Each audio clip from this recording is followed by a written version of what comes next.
बता पाएगा कोई? देखो, हमने परिवार शब्द की उत्पत्ति के बारे में जाना, इसके बाद परिवार शब्द का उपयोग कहाँ होता है, हाँ बात करी, 2 पॉइंट हो गए। तीसरे पॉइंट पे अपन ने बात करी थी कि परिवार क्या है, 3 हो गई। और चौथा पॉइंट क्या था, परिवार का गठन। 4 पॉइंट तो ये थे। उसके बाद 2 पॉइंटों में बात करी है अपन ने, एक में परिभाषा और एक में सिद्धांत। कितने हुए टोटल पॉइंट? 6। और 7वें पॉइंट में वर्गीकरण। 7 पॉइंट ही तो हैं, इसमें ही आप याद नहीं कर पाए तो फिर तो तकलीफ ही तकलीफ है, आया ना? एक तो सुबह सुबह सूने मत रहा करो, मुझ में और सूनापन उतर आता है फिर, है ना? वो कहते हैं ना कि सदियों से तेल और बाती जलते आ रहे हैं, सदियों से तेल और बाती जलते आ रहे हैं, और लोग कहते हैं दिया जल रहा है। दिया कभी जलता है क्या? जलने वाले जलते हैं, लेकिन नाम किसी और का होता है। ठीक है, तो शुरुआत करते हैं अपन वर्गीकरण की। तो परिवार वर्गीकरण के आधार कितने बताए? कितने आधार हैं? पहला आधार सदस्य संख्या के आधार पर परिवार का वर्गीकरण हो सकता है। उसके बाद निवास स्थान के आधार पर भी हो सकता है, उत्तराधिकार के आधार पर भी परिवार का वर्गीकरण हो सकता है, वंश के आधार पर भी हो सकता है, और लास्ट में क्या करेंगे, विवाह के आधार पर। कितने पॉइंट होंगे यहाँ? 5। यानी कि परिवार को कुल कितने तरीके से विभाजित किया जा सकता है? 5 तरीके से। कौन कौन से तरीके बताने एक बार फिर से सभी बताओ। सदस्य संख्या के आधार पर, निवास स्थान के आधार पर, उत्तराधिकार के आधार पर, वंश के आधार पर, और हाँ, अब देखो ये चीजें वर्बली याद हो जाएंगी तभी अपन बात करेंगे। ठीक है, 5 पॉइंट याद है ना? अब देखो, यदि हम बात करें सदस्य संख्या के आधार पर, तो परिवार 4 प्रकार का होता है। एकल परिवार, संयुक्त परिवार, विवाह संबंधी परिवार, और लास्ट में कौन सा आ जाएगा? मिश्रित परिवार। ध्यान रखना, विवाह संबंधी परिवार को विस्तृत परिवार भी कहते हैं। क्या कहते हैं? विस्तृत परिवार। तो सदस्य संख्या के आधार पर परिवार के कितने प्रकार होंगे? 4। कौन कौन से? अरे जोर से बोलो, मुझे नहीं सुन रहा। एकल परिवार, संयुक्त परिवार, विवाह संबंधी अर्थात विस्तृत परिवार, और चौथा कौन सा होगा? मिश्रित परिवार। अब अपन बात करें किसके आधार पर? निवास स्थान के आधार पर परिवार 6 प्रकार का होता है। एक तो पितृ स्थानीय परिवार, मातृ स्थानीय परिवार, ऐसा याद करें, एक तो पिता के हिसाब से, एक माता के हिसाब से, मतलब पितृ स्थानीय परिवार, मातृ स्थानीय परिवार। अब तीसरा पॉइंट दोनों को जोड़ के याद कर लेंगे, मातृ पितृ स्थानीय परिवार। 3 हो गए, पितृ स्थानीय, मातृ स्थानीय, और तीसरा मातृ पितृ स्थानीय, और चौथा होगा नव स्थानीय। मातृ पितृ स्थानीय और फिर नव स्थानीय। 4 कैसे हुए? पितृ स्थानीय, मातृ स्थानीय, मातृ पितृ स्थानीय और नव स्थानीय। और 5वां होगा मामा स्थानीय परिवार, और 6ठा होगा दिव्य स्थानीय परिवार। तो सदस्य संख्या के आधार पर परिवार के कितने प्रकार बताए? 4। सदस्य संख्या के आधार पर 4। एकल परिवार, संयुक्त परिवार, विस्तृत परिवार, मिश्रित परिवार। विस्तृत परिवार को क्या कहते हैं? विवाह संबंधी परिवार। और सदस्य संख्या के आधार के बांटने के बाद हम किस आधार पर बांटेंगे परिवार को? निवास स्थान के आधार पर। और निवास स्थान के आधार पर कितने प्रकार का होगा? 6 प्रकार का। पितृस्थानीय, मातृस्थानीय, मातृ पितृस्थानीय, नवस्थानीय और दिव्य स्थानीय परिवार। इसके बाद उत्तराधिकार के आधार पर परिवार 2 प्रकार का होगा, एक तो पितृसत्तात्मक परिवार और एक मातृसत्तात्मक। कौन कौन से हुए उत्तराधिकार के आधार पर? पितृसत्तात्मक और मातृसत्तात्मक। अब वंश के आधार पर परिवार 4 प्रकार का होगा। कितने प्रकार का होगा? 4 प्रकार का होगा वंश के आधार पर। पितृवंशीय, अब पितृवंशीय को पितृमार्गी भी कहा जाता है। मातृवंशीय यानी कि मातृमार्गी, और एक हो जाएगा उभयवंशीय, यानी कि दोनों का वंश साथ साथ चलेगा। तो पितृवंशीय, मातृवंशीय और उभयवंशीय, और एक होगा दिव्यनामी। कौन सा होगा? दिव्यनामी। और लास्ट में विवाह के आधार पर परिवार 2 ही प्रकार का होगा, एक विवाही परिवार और बहुविवाही परिवार। सिंपल तो है। तो परिवार शब्द यानी कि फैमिली शब्द की उत्पत्ति किस भाषा से हुई है बताऊं? फैमिली शब्द की उत्पत्ति लैटिन भाषा से हुई है। लैटिन भाषा के कौन से शब्द से? फैमुलस शब्द से। और फैमुलस शब्द का अर्थ क्या होता है? नौकर या सेवक होता है। परिवार शब्द का उपयोग कहां करते हैं? माता पिता एवं बच्चों, नौकर सेवक आदि से मिलकर बने मानव समूह को क्या कहते हैं? परिवार कहते हैं। ये सारी चीजें याद रखना। अब अपन लिखना शुरू करते हैं, है ना।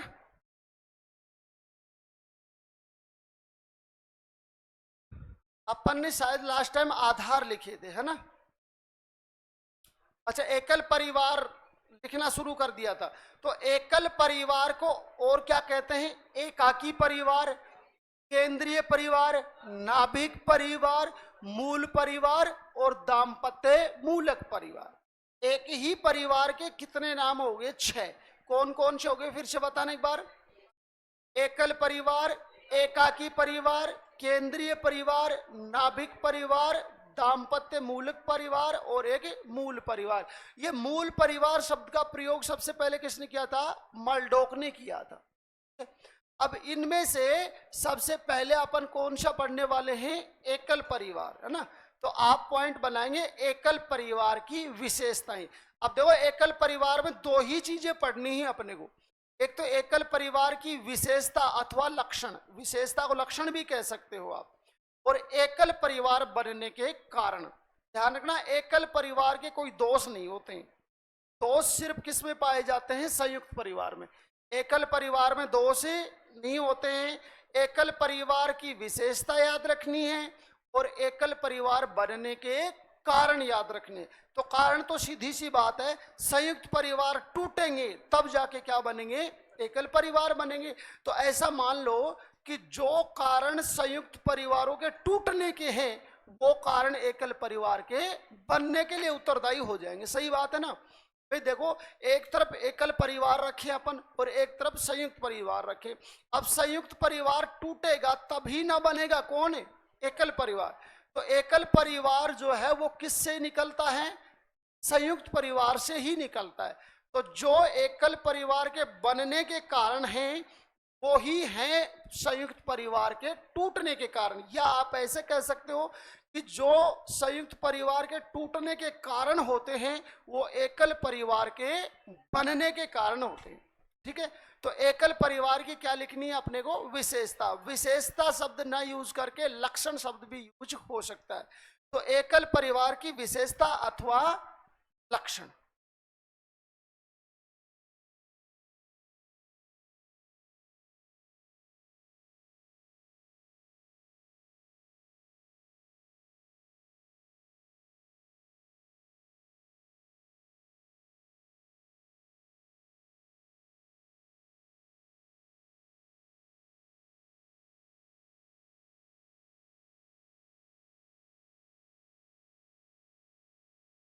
एकल परिवार की विशेषताएं देखो, साथ साथ बोलेंगे, याद करेंगे तभी बात बनेगी। तो पहला पॉइंट है कि एकल परिवार सबसे छोटा परिवार होता है, याद रहेगा। एकल परिवार जो है ये परिवार का सबसे छोटा रूप होता है। इसमें पति पत्नी और अविवाहित बच्चे होते हैं। कौन कौन होते हैं? पति पत्नी और अविवाहित बच्चे जस्ट। और विवाह के बाद बच्चे क्या हो जाते हैं? माता पिता से अलग हो जाते हैं। तो कौन कौन से पॉइंट हो गए? एकल परिवार जो है, पहली विशेषता, ये परिवार का सबसे छोटा रूप होता है। इसमें पति पत्नी और अविवाहित बच्चे होते हैं। विवाह के बाद बच्चे माता पिता से अलग हो जाते हैं। और सामान्यतः ये सुखी परिवार होते हैं। सामान्यतः क्या होते हैं? सुखी परिवार। तो इतने पॉइंट तो लिखिएगा। पहली विशेषता लिखना, यह परिवार का सबसे छोटा रूप होता है। यह परिवार का सबसे छोटा रूप होता है। परिवार का सबसे छोटा रूप कौन सा होता है? एकल परिवार, जिसको और क्या कहते हैं? एकाकी परिवार भी कहते हैं, केंद्रीय परिवार भी कहते हैं, नाभिक परिवार भी कहते हैं, मूल परिवार भी कहते हैं और दाम्पत्य मूलक परिवार भी कहते हैं। मूल परिवार शब्द का प्रयोग सबसे पहले किसने किया था? मर्डॉक ने किया था। और ये सबसे छोटे रूप का परिवार होता है। ठीक है। दूसरी विशेषता क्या है? इसमें पति पत्नी और अविवाहित बच्चे होते हैं। लिखिएगा, इसमें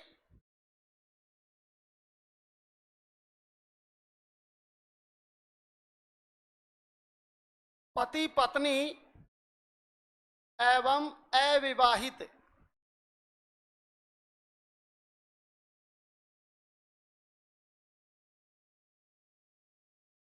बच्चे शामिल होते हैं। एकल परिवार में कौन कौन होते हैं भाई? पति पत्नी और अविवाहित बच्चे। जैसे ही विवाह होगा, विवाह के बाद बच्चे माता पिता से अलग हो जाएंगे। तो तीसरा पॉइंट लिखेंगे, विवाह के बाद बच्चे अलग हो जाते हैं। विवाह के बाद बच्चे अलग हो जाते हैं।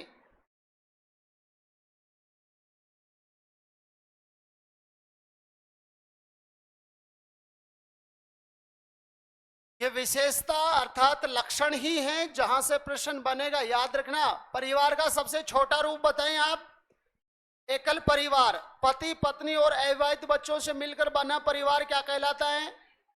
वह कौन सा परिवार है जिसमें विवाह के तुरंत बाद बच्चे अलग हो जाते हैं? एकल परिवार। आगे लिखना, ये परिवार सर्वाधिक शहरों में निवास करते हैं। ये परिवार सर्वाधिक शहरों में निवास करते हैं।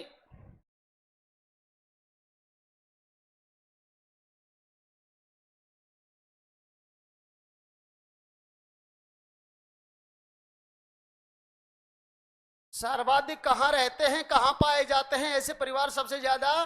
हाँ, तो एकल परिवार ज्यादा ग्रामीण क्षेत्रों में मिलेंगे या शहरी क्षेत्रों में?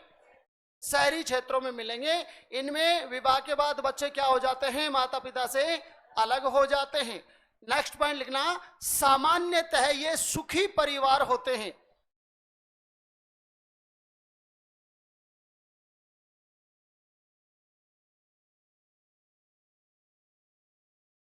सामान्यतः ये सुखी परिवार होते हैं, क्योंकि गिने चुने कैंडिडेट होते हैं, ज्यादा लड़ाई झगड़े भी नहीं होते हैं, उनके आचार विचार भी मिल जाते हैं। भाई कहीं एक समूह 50 आदमियों का है, एक समूह 20 आदमियों का है, एक समूह 5 आदमियों का, या 3 समूह हो गए, 50 के, 20 के और एक 5 का। अब ज्यादा लड़ाई झगड़े किस में होंगे?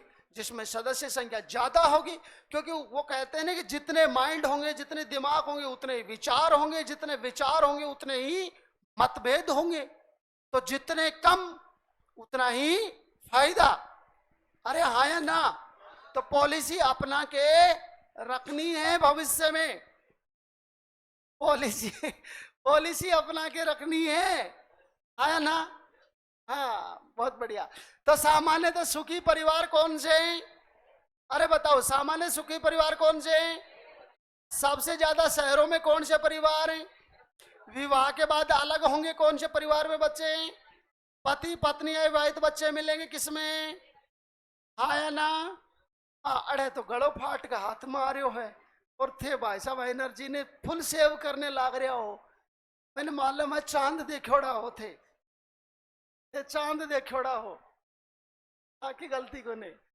ऐसा भाई साहब आजकल कोई ना बच रहा जो चांद ना देखे, बस एक मैं ही हूं जो चांद नहीं देखता है।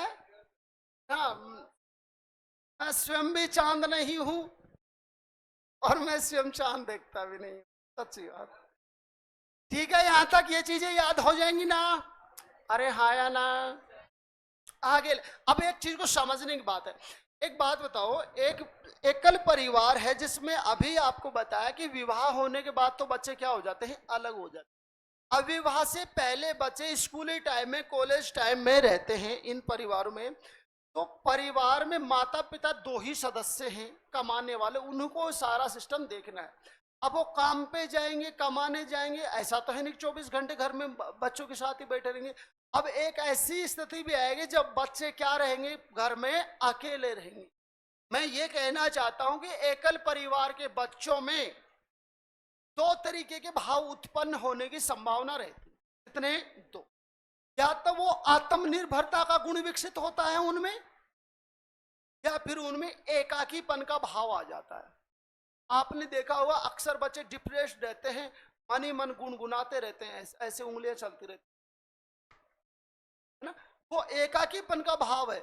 उनको कहीं आप भीड़ भाड़ वाले इलाके में ले जाओ, उनको ऐसा फील होता है दम घुट रहा है उनका।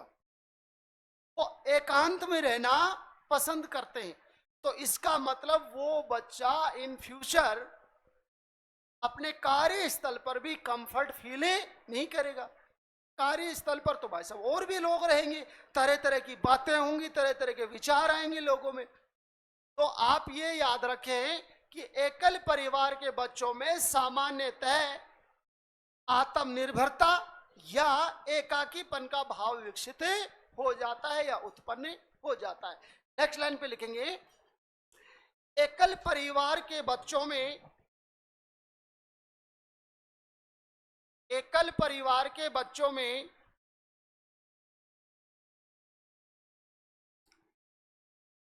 आत्मनिर्भरता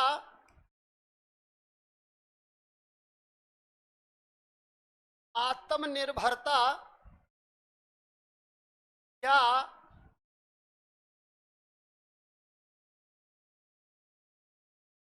एकाकीपन का भाव विकसित हो जाता है।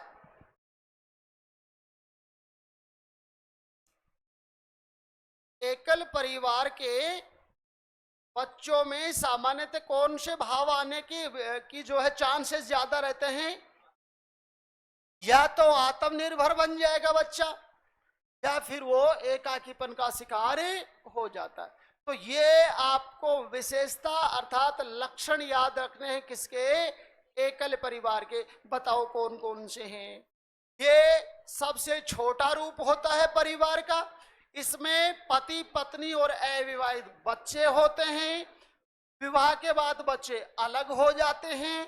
ये सामान्यतः सुखी परिवार होते हैं। सबसे ज्यादा शहरी क्षेत्रों में मिलेंगे ऐसे परिवार।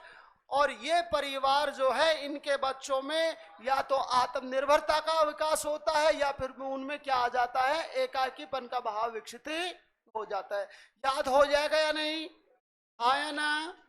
किसी ने कहा, बोरियत आने लग गई, ऐसा किसी ने कहा, लेकिन उनको ये नहीं पता कि हम जो है 2 रोज में थोड़े से ऐसे हो गए थे। अरे मतलब थोड़ा बीमार हो गए थे, नजर मार दी थी किसी ने, आते जाते इधर से नजर लग गई थी, तो हम हो गए थोड़ा बीमार। और बीमार होने के बाद थोड़ा सा ऐसा ही हालत हो गई थी। अब अपने को एकल परिवार बनने के क्या लिखने हैं? कारण लिखने हैं। तो हमने आपको बताया कि जब संयुक्त परिवार टूटता है तो क्या बनते हैं? एकल परिवार बनते हैं। तो जो कारण संयुक्त परिवार के टूटने के होंगे वो किसके लिए उत्तरदायी होंगे? एकल परिवार बनने के लिए। यानी कि काम कारक एक ही है, तथ्य एक ही है, लेकिन काम कितने कर रहा है? 2 कर रहा है। जैसे मिर्ची होती है ना, स्वाद भी देती है और जलन भी देती है मुंह में। अरे जब मिर्ची खाते हैं तब ऐसा ही तो होता है ना। ऐसे ही कुछ एक कारण ऐसे हैं जिनके चलते परिवार टूटते हैं। कौन से? संयुक्त परिवार। और परिवार बनते हैं कौन से? एकल परिवार। तो आगे हेडिंग बनाइएगा, एकल परिवार बनने के कारण।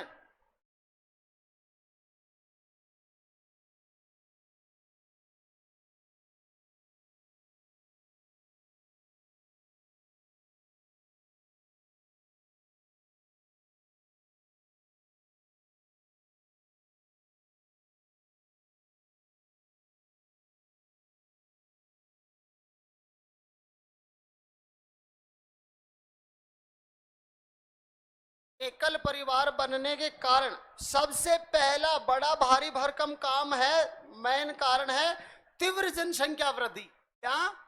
तीव्र जनसंख्या वृद्धि जो है ये एकल परिवार बनने के लिए क्या है? उत्तरदायी है। कौन सा कारण बताया? तीव्र जनसंख्या वृद्धि। अब तीव्र जनसंख्या वृद्धि हो, देखो रिलेट करना एक दूसरे को। तीव्र जनसंख्या वृद्धि हो रही है, बच्चे पैदा हो रहे हैं, बड़े हो रहे हैं, लेकिन अब उनमें भाई साहब स्वतंत्र रहने की इच्छा आ गई। भाई साहब साथ नहीं रहूं, विवाह हुआ और 15 दिन बीते नहीं और कोने में चिड़िया इधरा, और फिर वो भाई साहब जावे, अरे क्या डरता सके, हाँ जी मैडम जी, कल से मैं साथ नहीं रहूंगी इस बुढ़िया के, हाँ घर अलग चाहिए मेरे को। कल मैं उधर कपड़े सुखाने जा रही थी, तब बुढ़िया आके मिल गई, मेरा मूड खराब हो गया। तो लोगों में क्या आ गई है? स्वतंत्र रहने की इच्छा, एक दूसरे के प्रेशर में रहना पसंद नहीं करते। तो दो कारण बताए मैंने, पहला तीव्र जनसंख्या वृद्धि, स्वतंत्र रहने की इच्छा। अब भाई साहब स्वतंत्र रहेंगे बच्चे तो फिर वो क्या करेंगे? फिर भी उन पे पाश्चात्य संस्कृति, पश्चिमी संस्कृति का प्रभाव आएगा। फिर वो कार्यक्रम देखेंगे दिया और बाती है, हम साथ साथ हैं, चांद नजर आ गया, ऐसे का कार्यक्रम देखेंगे, है ना? अरे फिर भाई साहब वो उन कार्यक्रमों में लड़ाई झगड़े देखेंगे, उनका अनुसरण होगा ना। फिर दैनिक लड़ाई झगड़े होंगे, दैनिक लड़ाई झगड़ा होगा तो संयुक्त परिवार टूटेगा और एकल परिवार ही बनेगा या नहीं बनेगा? अब भाई साहब पाश्चात्य संस्कृति का प्रभाव बढ़ गया, एकल परिवार के लिए उत्तरदायी हो गया। अच्छा जी, दैनिक लड़ाई झगड़े हुए, एकल परिवार बना, फिर भाई साहब से ये क्या? फिर आएगा धन की प्रॉब्लम आएगी। भाई साहब संयुक्त परिवार में तो एक कमा रहे थे, दो कमा रहे थे, खा दस रहे थे, कोई दिक्कत नहीं थी। अब तो भाई साहब स्वयं हाथों हाथी काम करना पड़ेगा। तो अर्थ की प्रधानता, अर्थ की क्या हो जाएगी? प्रधानता हो जाएगी। साथ सामाजिक परिवर्तन, वैचारिक मतभेद आ जाएंगे लोगों में। तो एक संयुक्त परिवार है, उसमें वैचारिक मतभेद तो होंगे, लाजमी सी बात है, हैंडल करने वाला नहीं होगा तो वैचारिक मतभेद होने के कारण परिवार टूटेगा और कौन सा बनेगा? एकल परिवार बनेगा। अब आपके ऊपर से जा रहा है, एक एक लिखना शुरू करो। पता है, देखो सबसे पहला कारण तीव्र जनसंख्या वृद्धि। एकल परिवार बनने का पहला कारण क्या है? तीव्र जनसंख्या वृद्धि।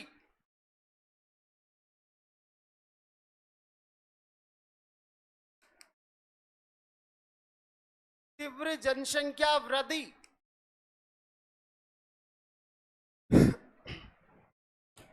दूसरा कारण लिखेंगे स्वतंत्र रहने की इच्छा।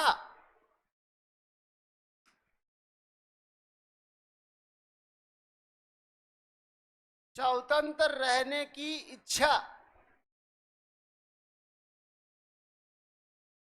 स्वतंत्र रहेंगे फिर उनके ऊपर कौन सा प्रभाव पड़ेगा? पश्चिमी संस्कृति का प्रभाव, यानी कि पाश्चात्य संस्कृति का प्रभाव। पाश्चात्य प्रभाव सीधा ही लिख दें, पाश्चात्य प्रभाव।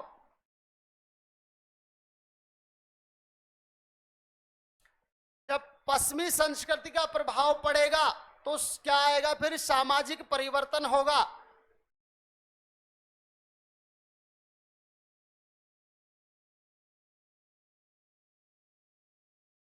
तो समाज में जो परिवर्तन हो रहा है उसी के चलते एकल परिवार बन रहे हैं।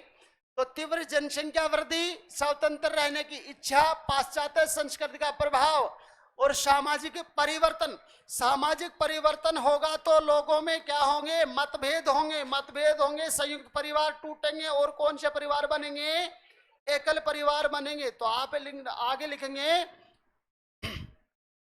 आपसी मतभेद, आपसी मतभेद या वैचारिक मतभेद भी लिख सकते हो।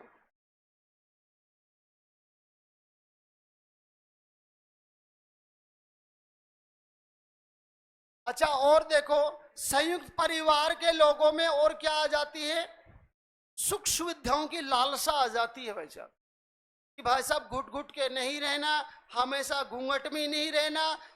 अब देखो संयुक्त परिवार जो है ना, वो तो अपने परंपरागत कार्यों में संलग्न रहते हैं। ऐसे में मुखिया का नियंत्रण होता है संयुक्त परिवारों पर, जैसा मुखिया कहता है वैसा करना पड़ता है। घर में 10 आदमी हैं, कमाते 2 हैं, खाते 10 हैं, तो कहीं ना कहीं उन 2 के भी मन में ये मतभेद आ जाता है कि यार हम 2 कमा रहे हैं और ये सारे खा रहे हैं, इससे अच्छा है अपना अलग करते तो कम से कम बढ़ते तो सही, ग्रोथ तो होता, पैसा तो आता, सुख सुविधाएं तो आती। जीवन से अच्छा है कि दूसरा ही अलग से परिवार बना ले, है ना। तो सुख सुविधाओं की लालसा,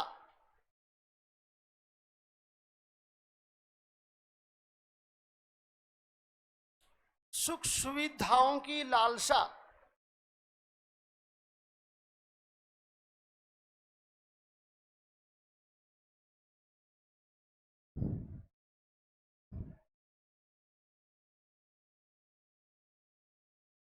और देखो रोजगार कार्यों के लिए शहरों की ओर पलायन कर जाते हैं लोग। अब देखो ये कोई जरूरी नहीं कि आपसी मतभेद होने के कारण ही परिवार बने, मजबूरी भी हो जाती है कि ग्रामीण क्षेत्रों में स्वरोजगार या रोजगार के अवसर इतने नहीं है, तो उनको तो अपनी आजीविका चलाने के लिए कहीं ना कहीं कमाने के लिए जाना ही पड़ेगा। तो फिर वो क्या है कि ग्रामीण क्षेत्रों से किधर पलायन कर जाते हैं, शहरों की ओर पलायन कर जाते हैं। अब शहरों में सारा परिवार तो उठ के एक साथ जा नहीं सकता भाई, एक परिवार से एक कैंडिडेट जाएगा तो फिर उसके भाई वाइफ भी जाएगी, बच्चे भी जाएंगे, वो सिटी में जाके सेटल हो जाएंगे, तो वो फिर किसका रूप ले लेंगे, एकल परिवार का, है ना। तो आगे लिखेंगे शहरों की ओर पलायन,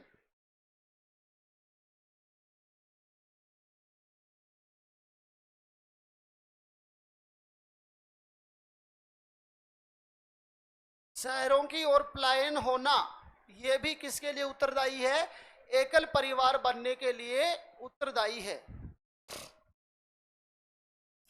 तो ये मुख्य कारण हैं जिनके कारण क्या हो रहा है, संयुक्त परिवार टूट रहे हैं और कौन से परिवार बन रहे हैं, एकल परिवार।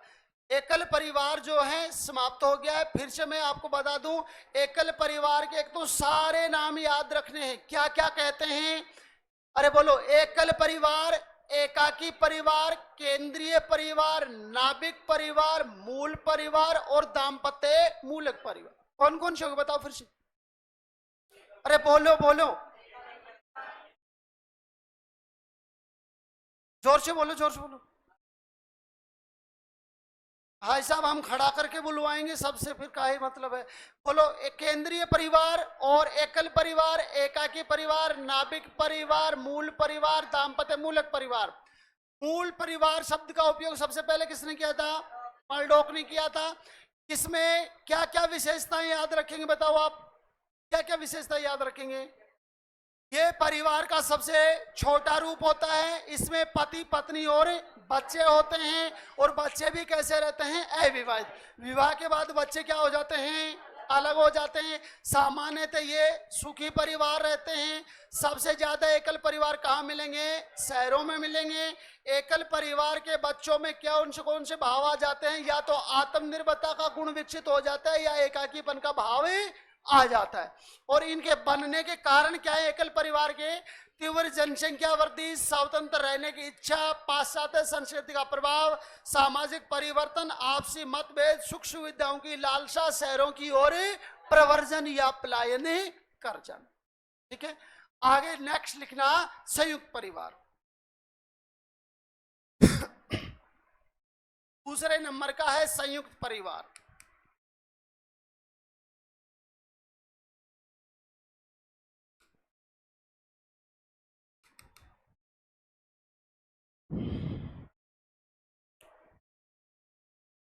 क्या कहना चाहेंगे संयुक्त परिवार के बारे में, एक ऐसा परिवार जिसमें कम से कम 2 पीढ़ी के सदस्य तो हो ही हो।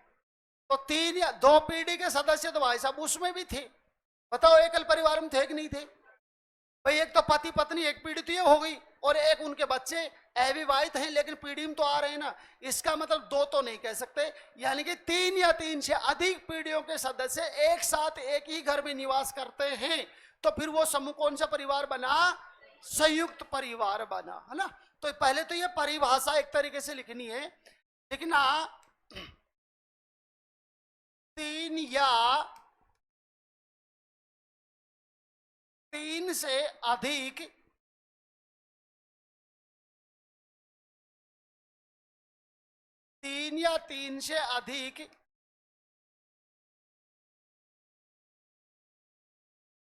पीढ़ियों के सदस्य एक साथ 3 या 3 से अधिक पीढ़ियों के सदस्य एक साथ एक ही घर में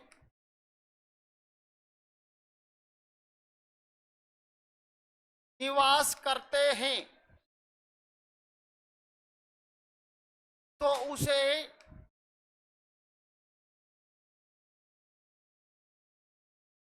संयुक्त परिवार कहा जाता है।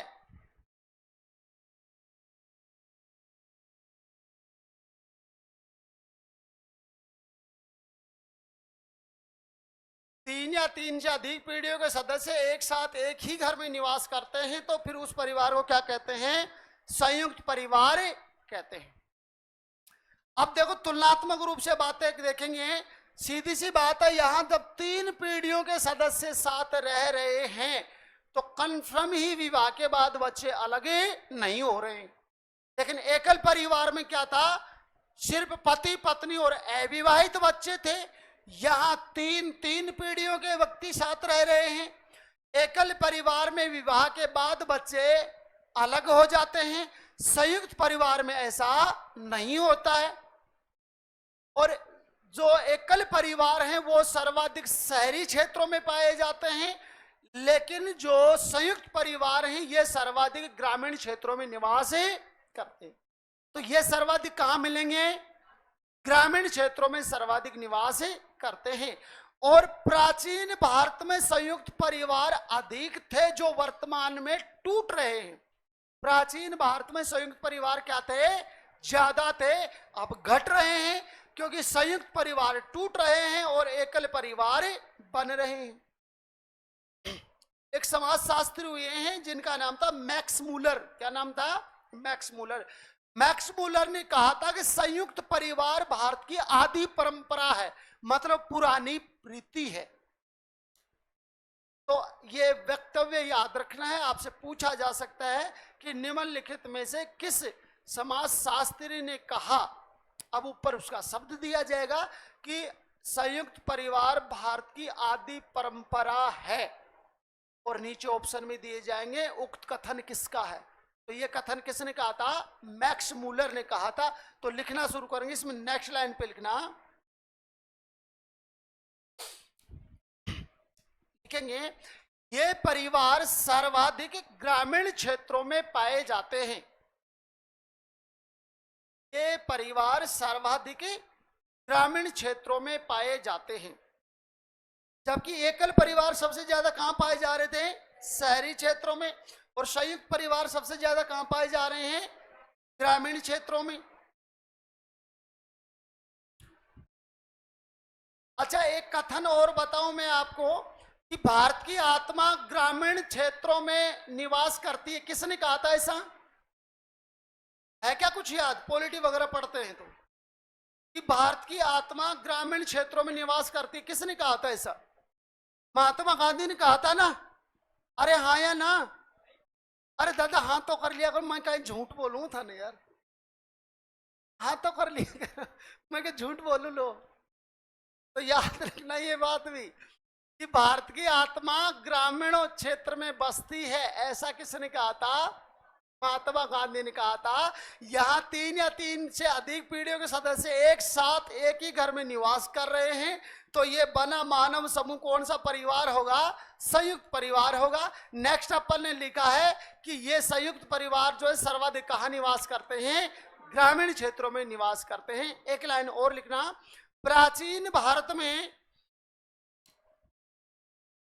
प्राचीन भारत में संयुक्त परिवार अधिक थे। प्राचीन भारत में संयुक्त परिवार अधिक थे जो वर्तमान में टूट रहे हैं।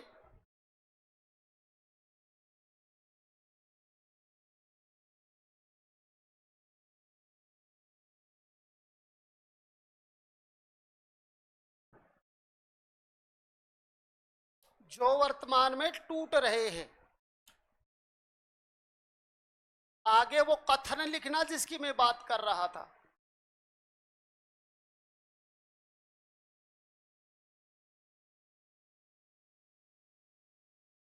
संयुक्त परिवार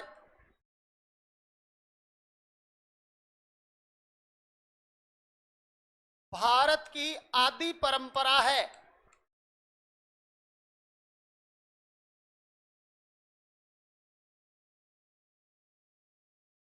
ये कथन किसका है? मैक्स मूलर का है।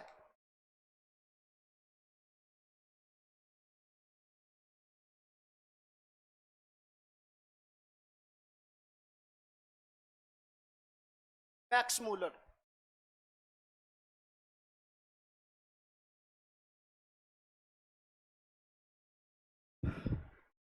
अब अपने को यहां भी संयुक्त परिवार के दो ही पॉइंट लिखने हैं, होते ही दो ही हैं। कौन कौन से? सबसे पहले तो इसकी विशेषता या लक्षण, संयुक्त परिवार की विशेषता या लक्षण या पहचान भी कह सकते हो। और फिर इसके दोष या अवगुण, दोष या अवगुण, दो चीजें लिखेंगे। तो पहले अपन संयुक्त परिवार की विशेषताएं लिखेंगे।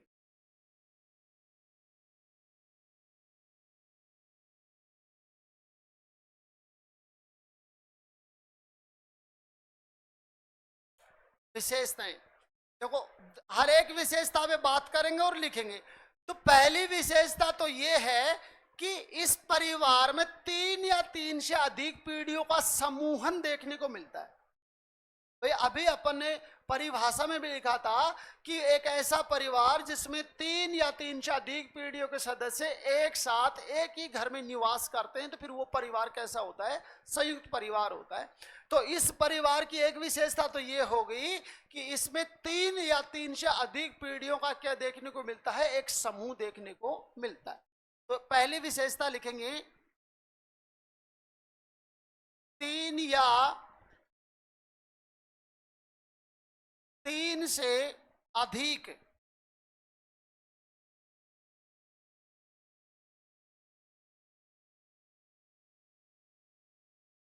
पीढ़ियों का समूहन।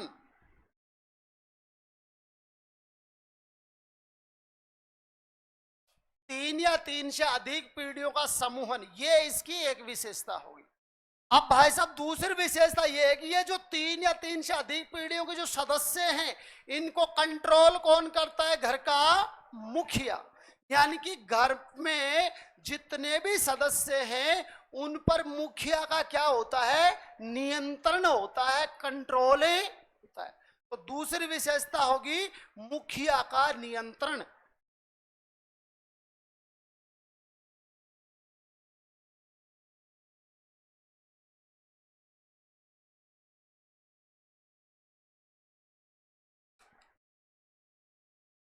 मुखिया का क्या देखने को मिलता है? इन परिवारों में नियंत्रण देखने को मिलता है। और एक खास बात और, परंपरागत कार्यों में संलग्नता देखने को ज्यादा मिलती है। क्योंकि जैसे मान लो 5 सदस्य हैं, अपन इतने सदस्य, मान लो एक संयुक्त परिवार है, और मैंने कुछ दिमाग लगाया कि यार ऐसा करो, आप तो ये काम करते रहो, मैं फैक्ट्री में जाके काम करता हूँ, भले रहने दे, काम कर ले चुपचाप, सियाणों में ज्यादा साथ साथ काम कर ले। मतलब कोई निकल कर ना काम करना चाहे तो भी नहीं करने देते। फिर खास बात ये है कि जा भी तो नहीं सकता, क्योंकि मुखिया का क्या है? नियंत्रण। उसकी बातें मानना उसके लिए क्या है? अनिवार्य है। और जाए तो फिर लड़ाई झगड़े हो जाएंगे, फिर मुखिया की बात माननी पड़ेगी, है ना। तो आगे नेक्स्ट विशेषता है परंपरागत कार्यों में संलग्नता। कार्यों के बजाय आप व्यवसाय शब्द भी यूज कर सकते हो। परंपरागत व्यवसाय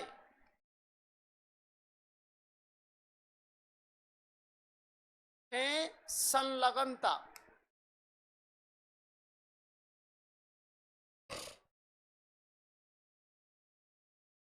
अच्छा जी, और देखो, साझा निवास स्थान, सारे एक जगह ही रहते हैं, एक ही घर में रहते हैं, तो साझा निवास स्थान, साझा रसोई घर, साझा पूजा घर, साझा संपत्ति, सारा इसी की बात है ना। तो लिखिएगा, एक एक पॉइंट जोड़ते जाइएगा। साझा निवास स्थान, साझा निवास स्थान,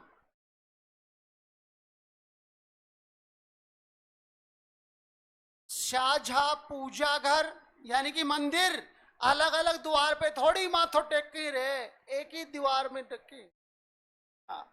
साझा पूजा घर कोमा और रसोई घर, साझा पूजा घर और साझा ही रसोई घर। साझा ही संपत्ति होती है सबकी, साझा संपत्ति।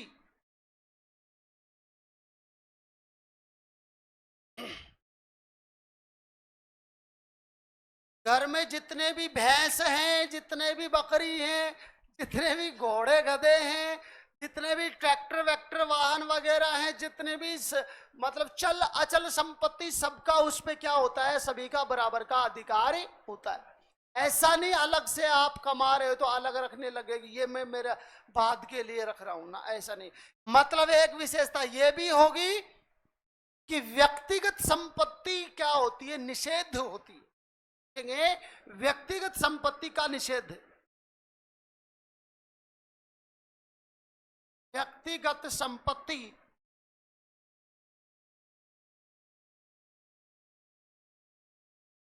का निषेध, व्यक्तिगत संपत्ति नहीं जुटा सकते हैं आप।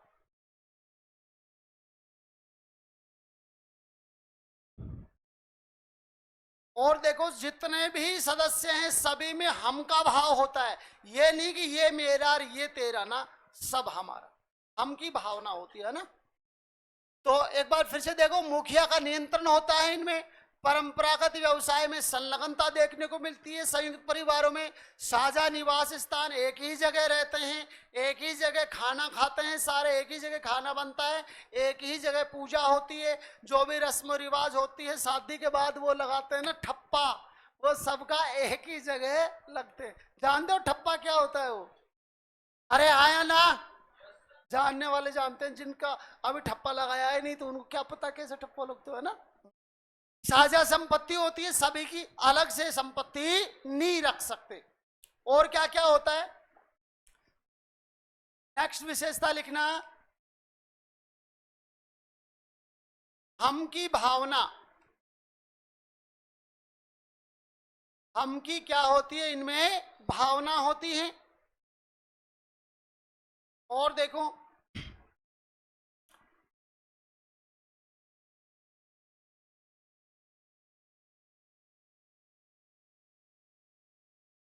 परस्पर अधिकार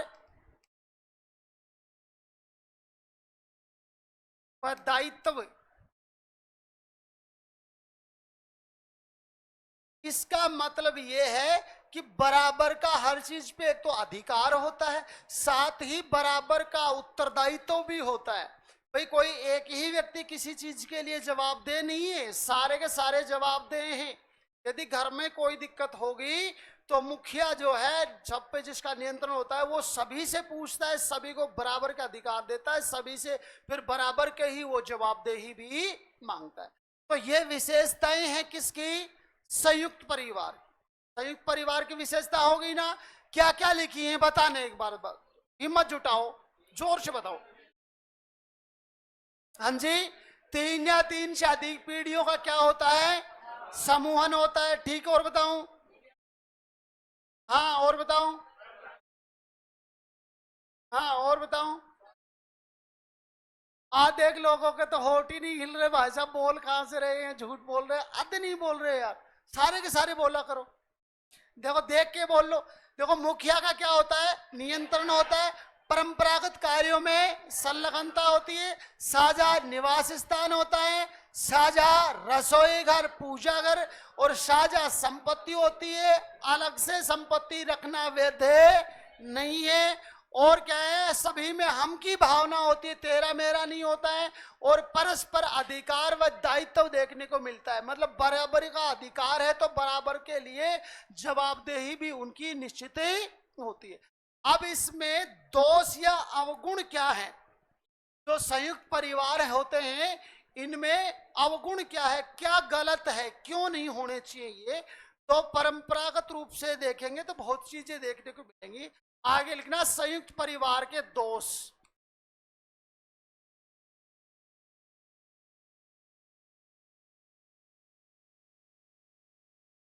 देखो सबसे बड़ा बड़ा दोष बताया गया, निकम्मों का घर होता है। निकम्मों का क्या मतलब, इसमें क्या है, जैसे एक एक एकल परिवार है भाई साहब, उसमें जिम्मेदार पति और पत्नी ही है, काम करना ही करना पड़ेगा भाई साहब, नहीं करोगे तो शाम को भूखे बैठे रहोगे, यही तो मतलब। लेकिन इसमें क्या है कि यार चल तू कर दे, तू कर दे, तो मतलब काम में जो क्रियाशीलता है वो क्या देखने को मिलती है, मंद मिलती है, क्योंकि काम को टालने का काम ज्यादा होता है, निकम्मापन ज्यादा होता है कि फलां से कह दे वो कर देगा, फलां से कह दे वो कर देगा, और करे ना एक भी। तो ऐसे में इसे निकम्मों का घर भी कहा जाता है, जो कि इसका क्या है, एक अवगुण है, इसमें दोष है ये। तो पहले ही जो है पहला दोष या जो अवगुण है वो लिखेंगे, निकम्मों का घर। निकम्मों का घर, ये पहला अवगुण हो गया संयुक्त परिवार का। अब देखो दूसरा और बताते हैं इसमें कि व्यक्तिगत विकास के मार्ग में ये बाधक होते हैं, मतलब व्यक्तिगत विकास नहीं होगा, अगर बढ़ेगा तो पूरा परिवार ही आगे बढ़ेगा। ऐसा नहीं है कि जो कमाने वाला है वो स्वयं का विकास कर जाए और बाकी गर्त में चले जाए। तो व्यक्तिगत विकास के मार्ग में संयुक्त परिवार क्या होते हैं, बाधक होते हैं। याद रहेगा ना, वो कौन से परिवार होते हैं जो व्यक्तिगत विकास के मार्ग में बाधा का काम करते हैं, संयुक्त परिवार। तो दूसरा अवगुण लिखना इसका, व्यक्तिगत विकास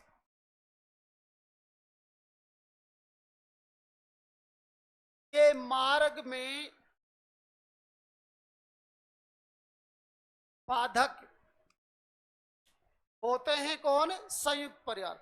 अब देखो व्यक्तिगत विकास और व्यक्तित्व का विकास दोनों शब्द एक ही हैं, अलग अलग हैं। व्यक्तिगत विकास का होना एक तो मानो, और एक तरफ व्यक्तित्व का निखर जाना, दोनों अलग अलग हैं। तो यहाँ व्यक्तिगत मतलब पर्सनली खुद का एक का विकास नहीं हो सकता, पूरे परिवार का होगा। दूसरी बात, व्यक्तित्व के विकास में भी मार जो है ये बाधक होते हैं, क्योंकि व्यक्तित्व कब निखरेगा आपका, जब आपको अवसर मिलेगा सेपरेट, जबकि वहां तो बराबर का अवसर मिलता है, बराबर का अधिकार मिलता है, बराबर का उत्तरदायित्व भी। तो जो संयुक्त परिवार जहां व्यक्तिगत विकास के मार्ग में बाधक होते हैं, साथ ही ये व्यक्तित्व के विकास में भी क्या होते हैं, बाधक होते हैं।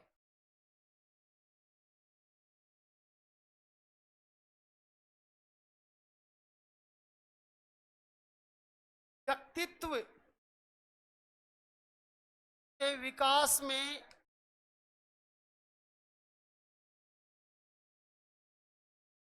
बाधक, व्यक्तित्व के विकास में भी क्या होते हैं, संयुक्त परिवार बाधक होते हैं भी। और देखो दैनिक लड़ाई झगड़ों में वृद्धि होती है। सामाजिक तौर पे देखो तो जो संयुक्त परिवार है इनमें सदस्य ज्यादा है, तो ज्यादा है तो वैचारिक मतभेद ज्यादा है, वैचारिक मतभेद ज्यादा है तो लड़ाई झगड़े भी ज्यादा होंगे। तो दैनिक लड़ाई झगड़ों में वृद्धि।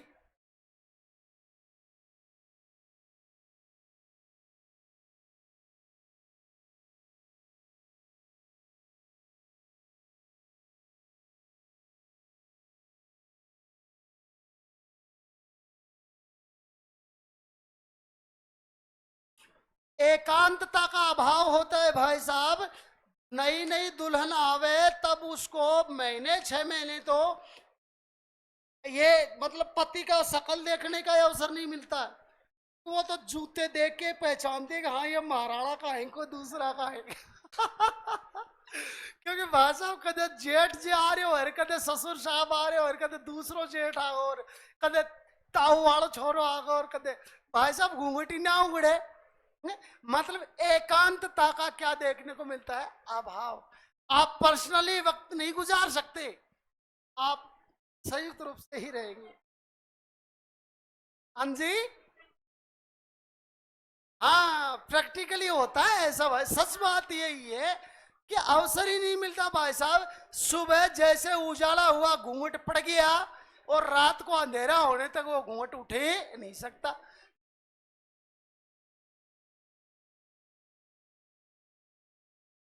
हाँ बस वहीं रहते हैं बस भाई साहब, अवसर ही नहीं मिलता बेचारा। तो फिर बताओ ऐसे में अब कोई जरूरी नहीं हर व्यक्ति सहनकार हो, सहन करता रहे।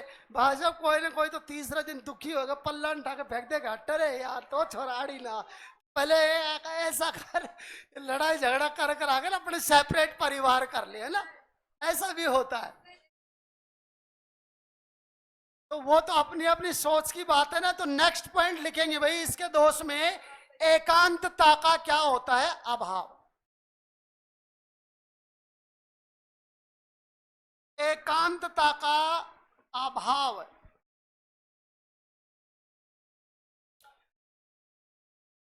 और देखो, अशिक्षा का प्रसार होता है।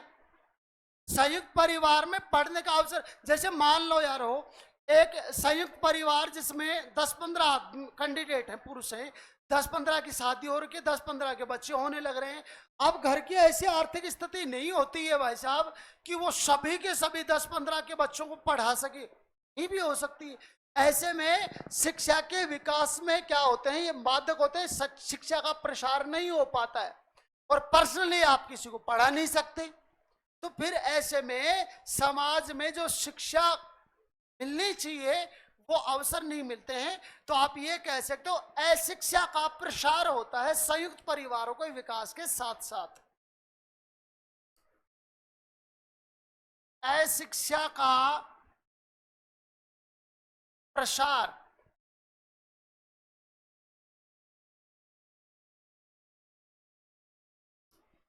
तो अभी पेज चेंज करेंगे, देख लें एक बार। अपन संयुक्त परिवार के दोष या अवगुण देख रहे थे, जिसमें हमने देखा संयुक्त परिवार को निकम्मों का घर भी कहते हैं। संयुक्त परिवार जो है ये व्यक्तिगत विकास के मार्ग में क्या होते हैं? बाधक होते हैं। साथ साथ बोलते जाएं, व्यक्तित्व के विकास में भी बाधक होते हैं। दैनिक लड़ाई झगड़ों में वृद्धि होती है। एकांतता का अभाव होता है। अशिक्षा का प्रसार होता है। और आगे लिखेंगे अनियंत्रित प्रजनन होता है। अनियंत्रित प्रजनन।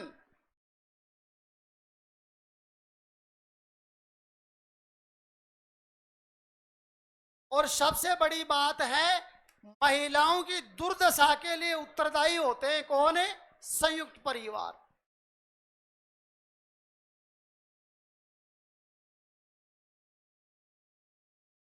महिलाओं की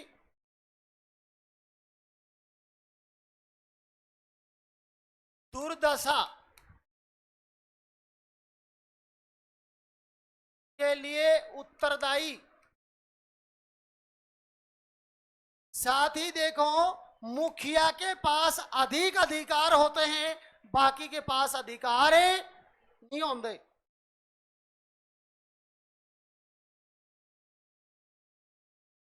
मुखिया के पास अधिक अधिकार।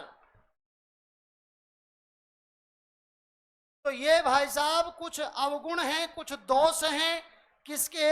संयुक्त परिवार के। तो एकल परिवार और संयुक्त परिवार हो गए हैं। अब सदस्य संख्या के आधार पर कितने प्रकार के परिवार और बच गए? 2 परिवार के। एक तो विस्तृत परिवार अर्थात विवाह संबंधी परिवार, और एक बच गया कौन सा? मिश्रित परिवार, जिनमें 2-2 लाइनों की ही बातें हैं। लेकिन टाइम जो है ओवर हो गया है। कोशिश तो यह थी कि भी आज ही खत्म कर दी जाए क्लास, लेकिन खत्म नहीं कर पाए। इसको